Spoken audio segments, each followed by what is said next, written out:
Sa dalawang magkaibang account ng author na si Luke, he mentioned two different groups who asked Jesus about the coming kingdom.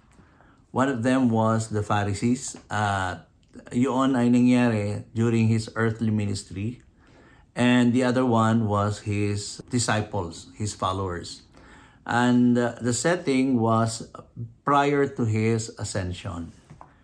Now, tungkol doon sa inquiry ng mga Pharisees sa Gospel of Luke chapter 17 verses 20 and 21, ito ang account ni Luke. Ang sabi niya, once on being asked by the Pharisees when the kingdom of God would come, Jesus replied, "The coming of the kingdom of God is not something that can be observed, nor will people say, here it is or there it is. Because the kingdom of God is in your midst." The kingdom of God is in your midst. In King James Version, ay sabi ron, for the kingdom of God is within you.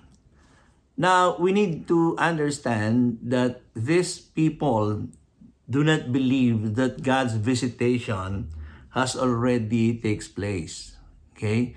In fact, in chapter 11, prior to chapter 17, makikita natin sa narrative ni Luke in chapter 11 verse 20 nung sinagot sila ni Jesus Christ. Sa chapter 11, makikita natin the same group of people were accusing Jesus as prince of demon. Siya si Beelzebub, kaya nakakapag-drive out siya ng evil spirit because they were saying that Jesus was the prince of demon. He was Beelzebub. And then in chapter 11, verse 20, sinabi sa kanila ni Jesus Christ, let me read, "But if I drive out demons by the finger of God, then," sabi niya, "the kingdom of God has come upon you." So if you notice the statement of Jesus, he was telling them that the coming kingdom of God is not something to be observed because the kingdom of God is in your midst. Meaning, Jesus was saying to them that the kingdom of God has already started, but it starts within you. Nasa gitna nyo na ang pagdating ng paghahari ng ating Panginoon. It has already taken place, but it starts from within. Now, on the other hand, yung isang group of people, yung mga followers niya, which is the apostles or the disciples. Sa isang account ni Luke sa Acts, meron din silang inquiry about the coming kingdom. At makikita natin yan sa Acts chapter 1, verses 6 to 7. Nangyari naman ito ang setting prior to his ascension. Ang kaibahan nila, they were convinced that Jesus is the Messiah because they themselves witnessed how he conquered death. Especially nung makita nila after the resurrection, yung personal appearance sa kanila ni Christ. Kaya yung question nila is more convincing for them na ang kingdom ng God ay talagang coming, talagang darating. Kaya ang question nila, doon sa verses 6 and 7 ng Acts chapter 1, kay Luke na account din ito. Then they gathered around him and asked him, "Lord, are you by this time or at this time going to restore the kingdom to Israel?" And then he said to them, "It is not for you to know the times or dates, okay? The Father has set by His own authority."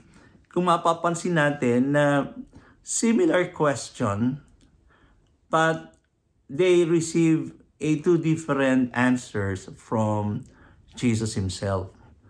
Yung isa ang sabi ni Jesus Christ na sabi niya, the coming of the kingdom of God is not something to be observed because it is already in your midst. But this time, yung answer niya dito sa inquiry ng mga followers niya, sabi niya, it is not for you to know the times or dates. Meaning, merong time at merong date that God Himself, the Father, appointed na para mangyari yung literal and physical manifestation ng coming kingdom ng ating Panginoon. Okay? So, Jesus was telling them, mga kaibigan, that the physical manifestation of His kingdom is yet to come. Yes, it started from within, but the full manifestation of its fulfillment is sure to come. But for the meantime, we need to understand yung tinatawag na windows of opportunity from the first advent or the first coming of Christ as a promised Messiah until the second coming. Merong windows of opportunity.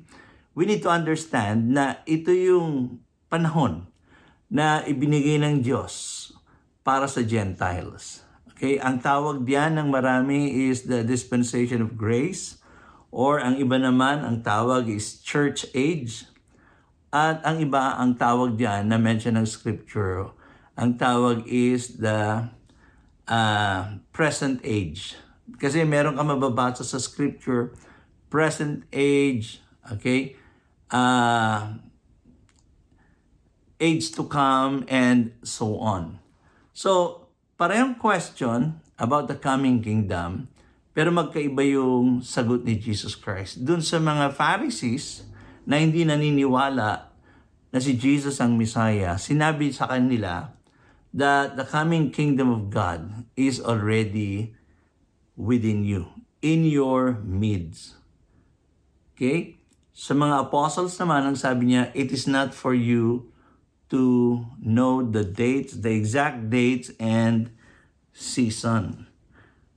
But, sabi niya, for the meantime, kung titingnan natin yung Acts chapter 1, habang hindi pa dumarating yung physical manifestation ng kingdom of God, you will be my witnesses. You will receive power, Acts chapter 1, verse 8, when the Holy Spirit comes upon you, and you will be my witnesses, sabi niya ganon, in Jerusalem, in Judea, and Samaria, and to the ends of the earth.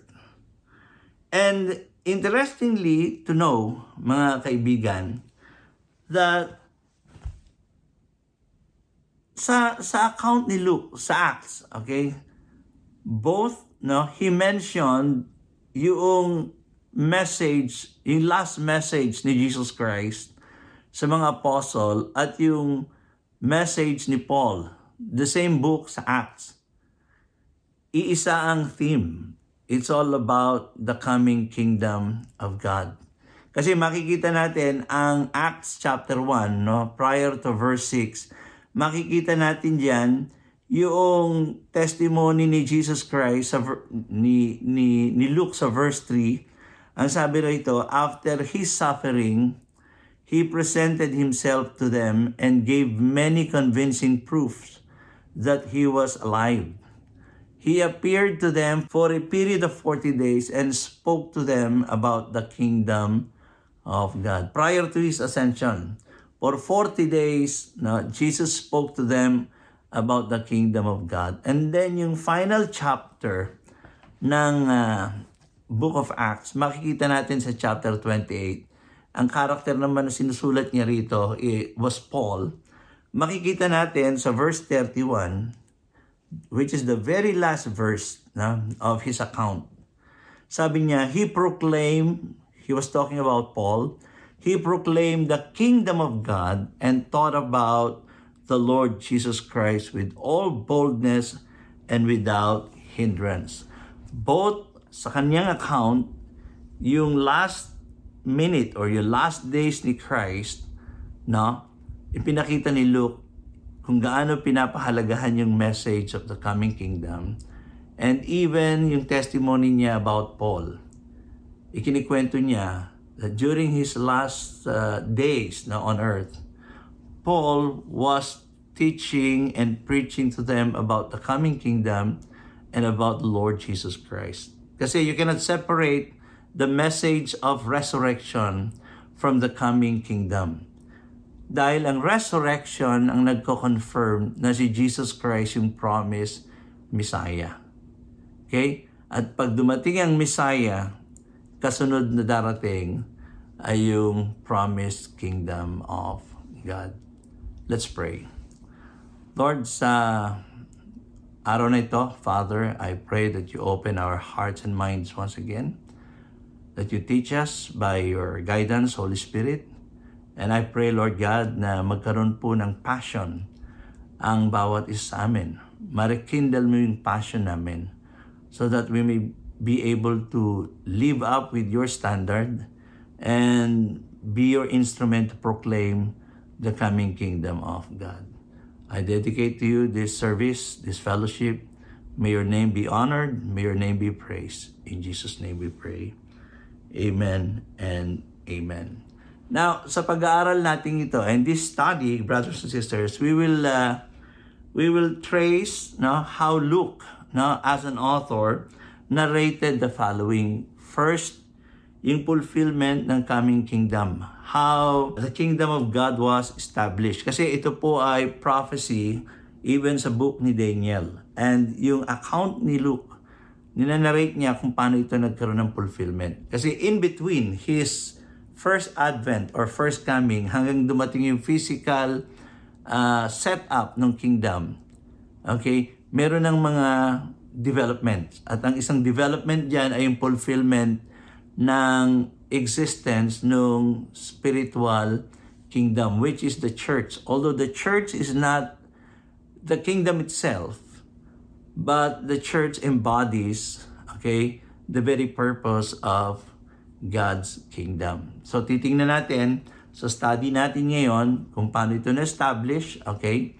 Titingnan din natin yung development nito, ano yung context or coverage ng kanyang expansion kasi nag-expand ito based din sa prophecy. Then titingnan natin yung nature ng kingdom, the eternal nature of it as prophesied in the Old Testament and how it embodies the mission, yung church, how it embodies the mission to the world. First, let me share with you how the kingdom of God was established. Now, as I have mentioned, nung dumating ang Messiah sa kanyang first advent, that was the start, okay, ng kingdom of God was established. In fact, doon sa premise ng Matthew, ang sabi niya, upon this rock I will build my church, and the gates of hell or Hades shall not prevail against it. Pero nang i-relate ito at i-narrate ito ni Luke sa kanyang letter, makikita natin kung ano yung progress at kung paano ito nag-start. Well, of course, hindi lang yung framework ng pag-iisip ni Luke ang titingnan natin, even yung ibang apostle na nag-contribute sa New Testament, Paano nangyari na magkaroon ng spiritual kingdom? Sabi niya, you cannot observe the coming of the kingdom because the kingdom of God is within you or in your midst. So nag-start na ito, pero bago ito maging physical and concrete, nag-start ito within. Remember, as we have discussed last time, that the meaning of lordship, okay, is His sovereignty, His rule, His reign in your heart. In every institution sa isang society, that is lordship. So you need to accept Christ as Lord. Hindi ito yung tinatawag ng marami na easy believism, yung madaling tanggapin at paniwalaan. Merong sacrifice na i-offer ka dito at may isa-set aside ka na mahalagang bagay for you to be able to accept Jesus Christ. Yun ang priority, yun ang isa sa mga prerequisite, that you believe in your heart, that you accept Him as Lord and Savior, and you need to be forgiven. Pag nangyari yan sa buhay ng isang tao, then you will become part of His kingdom. And even John the Apostle, sa kanyang letter sa Revelation, kung titingnan natin sa chapter 1, ganito ang nangyayari. Okay? Kung paano na-establish itong kingdom na ito. Sabi niya sa verse 4 ng chapter 1, well, of course, ang author was John. Sabi niya, to the 7 churches in the province of Asia. Grace and peace to you from him who is, and who was, and who is to come, and from the 7 spirits before his throne. And in verse 5, grace from Jesus Christ, who is the faithful witness, the firstborn from the dead, and the ruler of the kings of the earth. And then in verse 6, to him who loves us and has freed us from our sins by his blood. So you need to experience freedom or liberty in Christ. You need to experience cleansing by his blood for you to be able to become part of his kingdom. Yun ang prerequisite. And in verse 6, when you experience that, ang sabi dito, he has made us to be a kingdom and a priest to serve his God and Father. To him be glory and power forever and ever. So, ang isa sa mga requirements is for you to experience rebirth or yung tinatawag ng marami na born-again experience. First, you need to experience true transformation. Sabi ng 2 Corinthians, the old has gone, the new has come. A person, okay, needs to be transformed. Yung nature must be transformed. Na-mention ko sa inyo last time about Nicodemus' inquiry. And then ang sagot sa kanya ni Jesus Christ, I tell you the truth, unless a man be born again, he cannot enter the kingdom of God. And then inulit niya yon, mga kaibigan, sa chapter 3, verse 5, nung sinabi ni Jesus Christ, no, in more detail, yung ibig sabihin nun, sabi niya, Jesus answered, si Nicodemus ang kausap niya, very truly I tell you, no one can enter the kingdom of God unless they are born of water and the Spirit. So you need to experience that for you to be able to see the kingdom of God and for you to enter the kingdom of God. Because you need to experience his forgiveness, his freedom, and then you will become part of God's kingdom. So you need to be transformed completely. Yung old nature mapapalitan ng divine nature.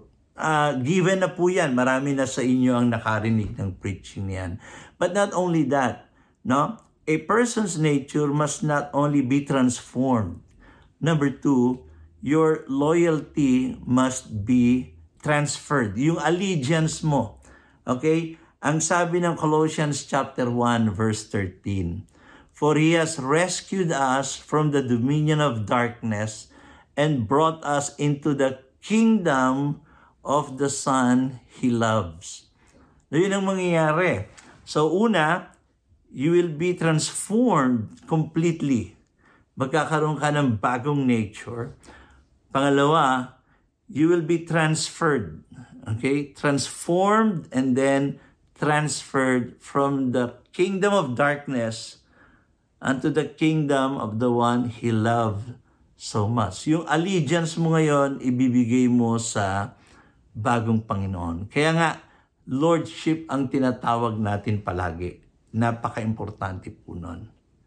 Okay? At nangyari po yan, kung mababasa natin sa susunod, no? Sa Colossians, no, yung prior to verse 13, sa verse 12, sabi niya, and giving joyful thanks to the Father, sabi niya, who has qualified you to share in the inheritance of His holy people in the kingdom of light. Okay? So, ang unang progress ng story ni Luke, no, is pinakita niya how God Himself or how the Lord Jesus formed His kingdom. Okay? The kingdom of God is within you. Okay? But you need to accept the fact that He is your Lord and Savior. You need to be transformed completely. The old has gone, the new has come, and you need to be transferred from the kingdom of darkness. You will renounce your loyalty to your former kingdom, and transfer your loyalty to the kingdom of the Son whom He loves so much. Kaya ang tawag po riyan is Lordship. Okay? So, dito, hindi mo agad nakikita yung physical manifestation ng kingdom. Pero sa account ni Luke at sa sagot niya sa mga Pharisees na nag-inquire about the coming of the kingdom of God, sinabi niya, nagsisimula, dumating na ang paghahari ng Diyos, pero kailangang maghari muna ito sa individual na tao. Okay? So that's the establishment of the kingdom. And then kung susundan natin yung narrative ni Luke, ipinakita rin niya yung sumunod na development, which is the expansion of His kingdom. Sa Acts of the Apostle, makikita natin doon sa kanyang story or sa kanyang narrative, how this kingdom grew not only numerically but also in influence. Ano yung nature nung growth, nung development ng kingdom ng God? Well, makikita natin, ang growth ng kingdom, sa simula hindi mo na oobserbahan, pero slowly but surely nagbi-build at nag-grow ito numerically. So, ang growth niya sa story ni Luke was exponential in numbers. Unang preaching pa lang ni Peter, makikita natin yung statistics na na-mention doon kung gaano karami yung tumanggap sa lordship ni Christ. Na si Jesus Christ, yung confirmation that He was the Messiah. Makikita natin, okay, exponential in number, not only in influence, pero sa Old Testament, makikita natin, it was already prophesied, mga kapatid, kung ano mangyayari, na ito ay mag-grow numerically. Tingnan natin sa chapter 2. Ang story nito, mga kaibigan, ito yung nagkaroon ng dream si Nebuchadnezzar, and he was troubled about this dream, at wala makapagsabi sa kanya kung ano yung content ng kanyang dream. Yung masabi mo kung ano ang interpretation ng dream, pwede pa. Pero yung sabihin ng tao, kung ano yung dream ng hari is impossible. Unless the God, sabi nga niya, lives in man. At yun ang nangyari. So tingnan natin sa chapter 2, verses 34 to 35, kung paano dinescribe ng prophecy ang mangyayari sa expansion ng kingdom ng God. Sabi niya, while you were watching, sabi niya, a rock was cut out, but not by human hand, sabi niya. It struck the statue on its feet of iron and clay and smashed them. Then the iron, the clay, the bronze, the silver, and the gold, lahat po ito, yun ang content ng dream, yung statue. Sabi niya sa verse 35, let me read once again. Then the iron, the clay, the bronze, the silver, and the gold were all broken to pieces and became like chaff on a threshing floor in the summer. The wind swept them away without leaving a trace. But the rock that struck the statue became a huge mountain, filled the whole earth. So, yung exponential growth nito, yung exponential expansion nito in numbers was already prophesied in the Old Testament. And then even in New Testament, in one of his parables, the same author, si Luke, maganda rin yung tinitingnan natin yung perspective ni Luke na sa gospel, kung ano sa kanya yung kingdom. Kaya makikita natin sa Luke chapter 13, verses 18 and 19, sabi ng parable ni Jesus Christ. Then Jesus asked, what is the kingdom of God like? What shall I compare it to? Then verse 19 says, it is like a mustard seed which a man took and planted in his garden. Mustard seed, isa sa pinakamaliit na hindi mo nga masyadong maobserbahan, sabi niya at first, in the beginning. It grew and became a tree, and the birds perched in its branches. So, it was already prophesied yung expansion na mangyayari, na for sure it will grow, no, and will attract attention. And also in one of his parables, pinakita niya na nagsimula ito as just like a mustard seed, but it will become a tree, isang malaking puno na mag-a-attract ng attention ng marami. And then makikita natin yung visibility or yung physical existence ng kingdom ng ating Panginoon. So, exponential in numbers, una, yung kanyang expansion. Secondly, through example, exemplified as a witness, meaning mag-a-attract ito ng interest ng marami. At yan ang nangyari doon sa account niya sa Acts of the Apostle. Ininanarrate niya kung paano nag-grow ang church at kung paano nila nakuha yung attention ng marami. And Acts chapter 2, he recorded it in verses 46 and 47. Tingnan niyo mabuti, no? Every day, they continued to meet together in the temple courts. Nag-meeting sila sa temple courts araw-araw. And then after the meeting, at merong ibang mga pagkakataon na sila'y mag-meet sa bahay, sabi rito, they broke bread in their homes and ate together with glad and sincere hearts, praising God and enjoying the favor of all the people. See, enjoying the favor of all the people, that's how he described yung growth ng church. And as a result, the Lord added to their number daily those who were being saved. Nakakatuwa kasi doon sa account ni Luke, hindi lang niya isinama kung paano nag-start yung kingdom ng God sa gospel and sa Acts. Isinama rin niya yung development at fulfillment kung paano as prophesied na ang kingdom na ito is unstoppable. They will increase in number, they will increase in influence, no? Kasi yung expansion at yung coverage ng expansion nito na isulat ni Luke as an author from Jerusalem, na penetrate niya yung pinaka-seat ng Rome, most influential city during those days. Okay? And it was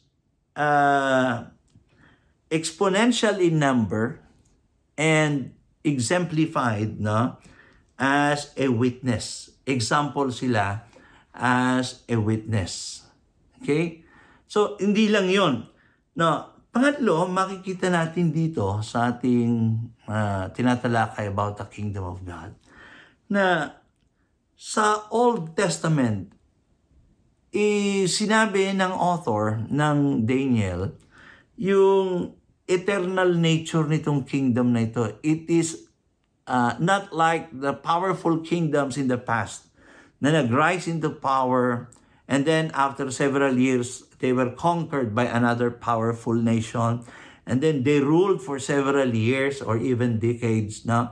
And after that, another country or powerful nation will conquer them and then magiging history na lang sila. Itong kingdom ng God is totally different. Kasi ang nature ng kingdom ng God, kung saan nabibilang ang simbahan, okay, nabibilang ang bawat saint, ang bawat isa sa atin, no, is eternal. The eternal nature of its kingdom was described in Daniel chapter 2 verse 44. Ito yung continuation ng interpretation niya at ito yung explanation ng dream ni Nebuchadnezzar based sa statement ni Daniel. Tingnan natin yung eternal nature ng kingdom. So, in the times of those kings, sinasabi niya yung apat na powerful kings, from Babylon to Medo-Persia hanggang sa Rome. In the times of those kings, the God of heaven will set up a kingdom that will never be destroyed. Okay? Indestructible itong kingdom ng ating Panginoon. Nor will it be left to another people. It will crush all those kingdoms, yung iba't ibang powerful kingdoms. It will outlast them, okay? And bring them to an end. But it will itself endure forever.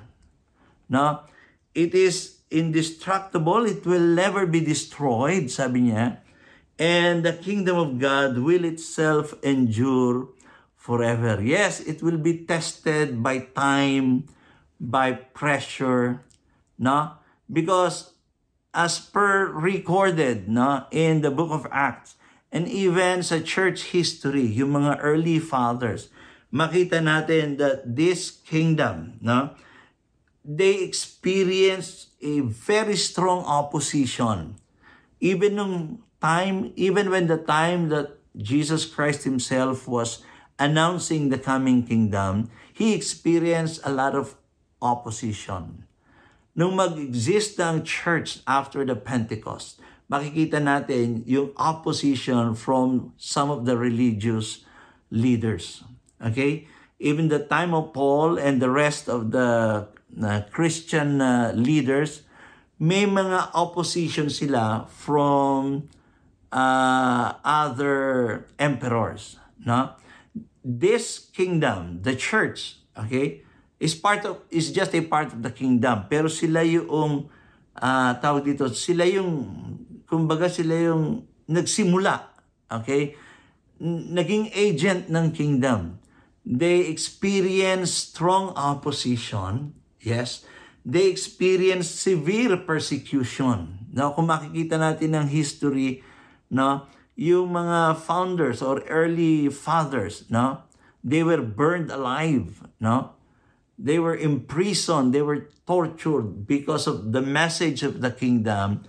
And yet, no, the kingdom of God exists. The messenger of the kingdom, which is the church, exists now until now. No, they experience suffering. No, sabi nga ni John sa kanyang letter to the saints, no, who is part of the kingdom. And sabi niya, I'm part of the kingdom and part of its suffering. Why? Because even time and experience, no, this kingdom was severely opposed. But still, it exists. Hanggang ngayon, yes, may mga nakikita tayo na local church na iilan ng numbers, no? Pero kung titingnan natin as a whole ang church, kung gaano kalaki, na magugulat kayo na sa billion na population, gaano kataas ang percentage ng Christianity. Na it experienced strong opposition, severe persecution, suffering, or even shame. There are times na may mga leaders ang church na misrepresent ang pangalan ng Diyos because of weakness, because of failure, at merong casualty. But the kingdom itself, ulitin ko, will endure forever. So, that's the kind of kingdom na kung saan nakakasama po ang bawat miyembro ng simbahan. Nauulitin ko, minsan na papagpalit-palit ko yung sinasabi ko, kingdom of God and church. Uulitin ko, the church itself is not a kingdom. Part lamang po ng kingdom of God ang church. No? For now, no, dahil hindi pa nakikita yung physical manifestation ng kingdom, ang church, ang agent ng kingdom. called to announce the coming kingdom. Okay? Yun ang trabaho ng simbahan. Ang message natin, may darating na kingdom, ang dapat gawin ng bawat tao ay makipagkasundo sa Diyos. No? Ipinadala ng Diyos ipinadala niya ang kanyang bugtong na anak para maligtas at pinatunayan na siya ang Messiah dahil nabuhay siyang muli. Yun ang message ni Paul at yun ang message ng kingdom ng God. So, mga kapatid, no? Uulitin ko, the church itself is not the kingdom. Part lang yan. But, number 4, makikita natin yung embodiment ng kingdom. The church is not the kingdom itself, but it embodies, okay, the very purpose why God wants us to prepare for the coming kingdom of God. Pag sinabi nating embodiment, okay, embodiment, mga kaibigan, is the process of giving a concrete form, okay, para magkaroon ng visualization that it really exists, okay? It is the process of giving a concrete form to an abstract idea, principle, or inventions. Katulad na sinabi ko sa inyo, ulitin ko, although the church is not the kingdom itself, it embodies the very essence or principle or purpose of God's redemptive plan. So, kung tayo ang embodiment ng kanyang kingdom, okay, ano ang expectation sa atin as member of the kingdom or as a church? No? Number 1, we exist as a witness to God's redemptive purpose. Okay? Sabi ko nga sa inyo kanina, yung question ng mga apostles, are you by this time now going to restore the kingdom back to Israel? Sinagot sila ni Jesus Christ, ang kanyang ama lamang ang nag-set ng date at ng time. And it is not for you to know, sabi niya ganon. But for the meantime, you will be my witnesses. So we exist as the church, as a church, to witness, no, yung God's redemptive purpose. Sabi niya, ulitin ko sa verse 8, you will receive power when the Holy Spirit comes on you, and you will be my witnesses in Jerusalem, in all Judea and Samaria, and to the ends of the earth. In fact, yung Matthew 28, no, from verses 18 to 20, makikita natin, no, yun ang last command ni Christ, no, bago siya mag-ascend. Verse 18, then Jesus came to them and said, all authority in heaven and on earth has been given to me. Therefore, go and make disciples of all nations, baptizing them in the name of the Father and of the Son and of the Holy Spirit, and teaching them to obey everything I have commanded you. And surely, I am with you always. By all means, sabi niya, with all authority. In fact, sabi niya sa ibang account sa gospel, I have given you authority to trample down snakes and scorpions, etc. So I will be with you. All authority has been given to me. Do this, the Great Commission, and I will be with you to the very end of the age. Sa ngayon, ang tawag sa ating panahon is the present age. Pero mayroong katapusan po yung age na yan. Yung end of the age. At ang sabi niya, I will be with you till the end of the age. So the church exists to warn those who do not believe in the coming kingdom. Yun ang trabaho po natin. Hindi lamang tayo nando sa four corners ng ating venue. may mas malaki po tayong responsibility. And that is for you and me to take our part in propagating the coming of the kingdom. By preaching the gospel of Christ, be reconciled to God, no? Submit to Christ's lordship. Hindi natin pwedeng i-lower down ang standard, no? They need to repent, no? Hindi lamang natin i-offer na magandang package para tanggapin without repentance. Hindi po pwede na ang tao ay mapabilang sa kingdom ng God without repentance.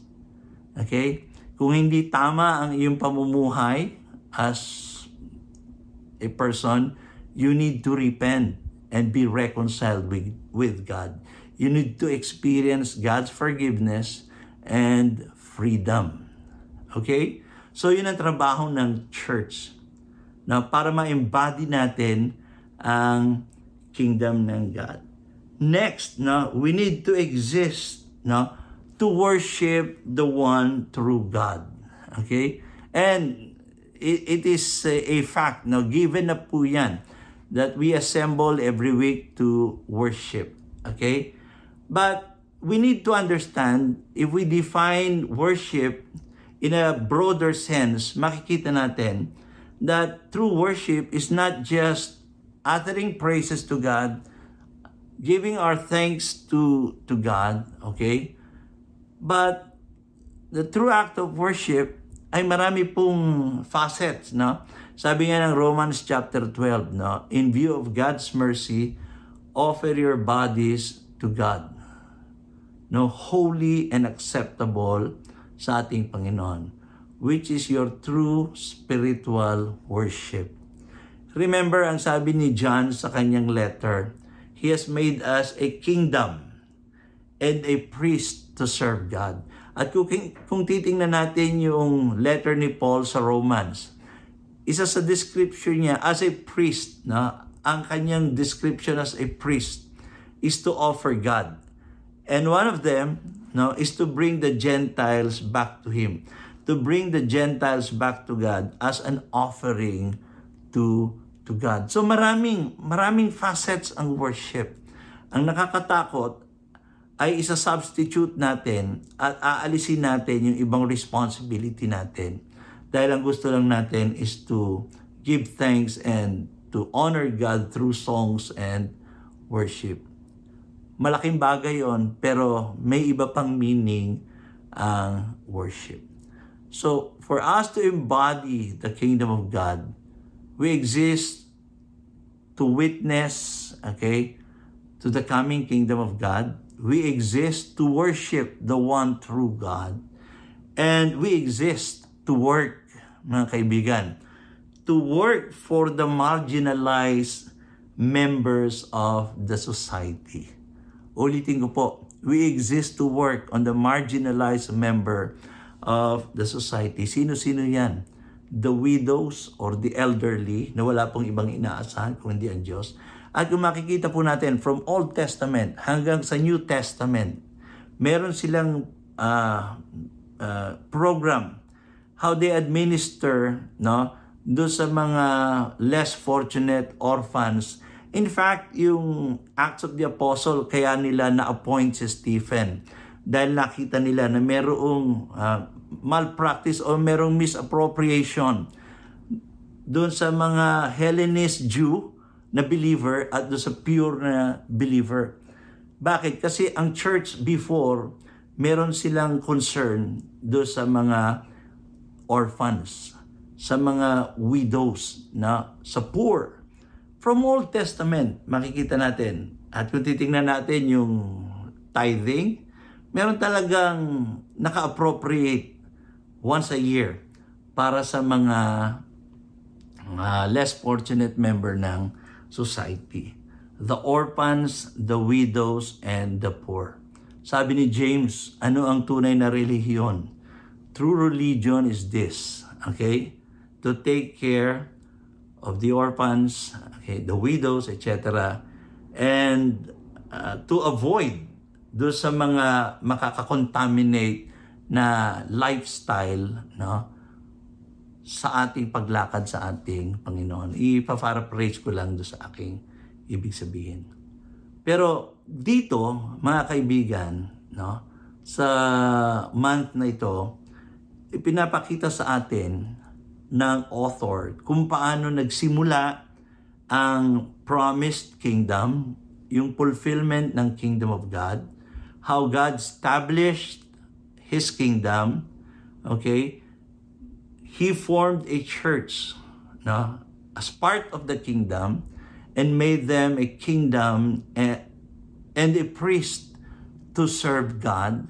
And then ipinakita rin dito yung coverage ng expansion ng kingdom and unstoppable, mga kaibigan. Okay? Why? Dahil makikita natin ang nature ng kingdom is so divine, okay? That the kingdom itself will stand despite of severe persecution, strong opposition, okay, sufferings, or even shame. The church, no, as a representative of God's kingdom, still exists. Okay? Why? Because we embodied, okay, the very essence of God's kingdom. So I ask you, brothers and sisters, to be part of this kingdom, okay, by reconciling yourself to God, by putting aside your self-interest and be part, no, of this kingdom and accept Jesus Christ as your Lord. Believe that He is the promised Messiah, okay? And then, be active in your role sa church. Hindi doon sa mga ministry na ikukulong ka lang sa simbahan. Kung hindi yung ministry ng simbahan outside its venue. Be a witness, okay? Be a witness for the coming kingdom. Warn them, okay? Babala, magbigay tayo ng babala sa kanila na darating na po ang paghahari ng ating Panginoon. At ang encouragement ko sa mga local churches, please take care of your orphans. Tingnan natin, baka merong mga nag-i-struggle dyan, o yung mga widows na walang inaasahan kung hindi ang Diyos. Tingnan natin kung ano magagawa natin sa kanila. Maraming salamat po at kailangan po tayong maghanda anytime, okay, sa paratinging paghahari ng Diyos. God bless you and see you next time.